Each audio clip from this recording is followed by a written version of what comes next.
மதுவிலக்கு எதிராக நீங்களும் போராடுறீங்க, டாக்டர் ராமதாஸும் போராடுறாரு. முழு சித்திரை விழா சமயத்தை ஒட்டி எல்லாமே கடைகள்லாம், டாஸ்மாக் கடைகள்லாம் மூடுறாங்க. எங்கே மூடுறாங்க? எல்லா கடலூரில் 71 கடைகள் மூடியிருக்காங்க. நெடுஞ்சாலைகளில் உள்ள கடைகள் மூடியிருக்காங்க. கடைகளை நிரந்தரமாக மூட வேண்டும், தற்காலிகமாக அல்ல, நிரந்தரமாக மூட வேண்டும் என்பது எங்களுடைய கோரிக்கை. இந்தியா பாகிஸ்தான் விவகாரத்தில் இந்தியாவுடைய வெளியுறவு கொள்கை விமர்சனத்துக்கு உள்ளாது. பலர் சரியில்லை அந்த கொள்கை அப்படின்னு விமர்சிக்கிறாங்க. இப்போ நாம் எந்த கருத்து சொன்னாலும் அதை சில இந்துத்துவ செயல் திட்டத்தை நடைமுறைப்படுத்த விரும்புகிறவர். இந்துத்துவ செயல் திட்டம்னா இந்து சமயத்தினுடைய செயல் திட்டம் கிடையாது.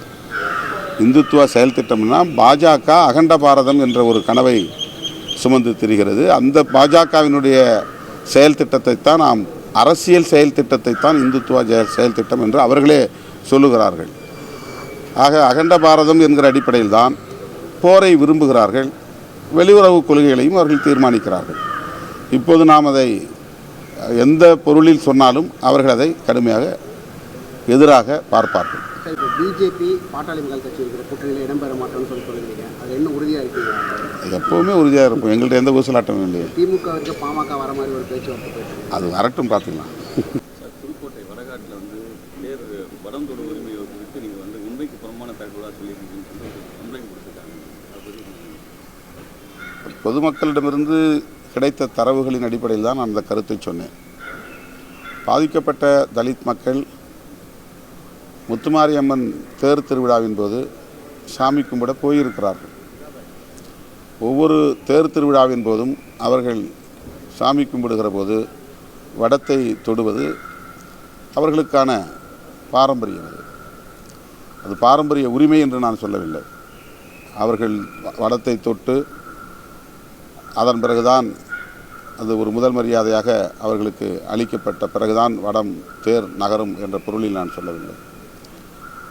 ஆனால் தேர் வடத்தை தொடுவது எல்லோருக்குமான உரிமை. தலித்துகளும் அங்கே சென்று இருக்கிறார்கள். சிலர் அவ்வாறு சென்றபோது அவர்கள் விரட்டி அடிக்கப்பட்டிருக்கிறார்கள் அல்லது தாக்கப்பட்டிருக்கிறார்கள் என்ற தகவல் ஒரு தரவாக நமக்கு கிடைத்தது.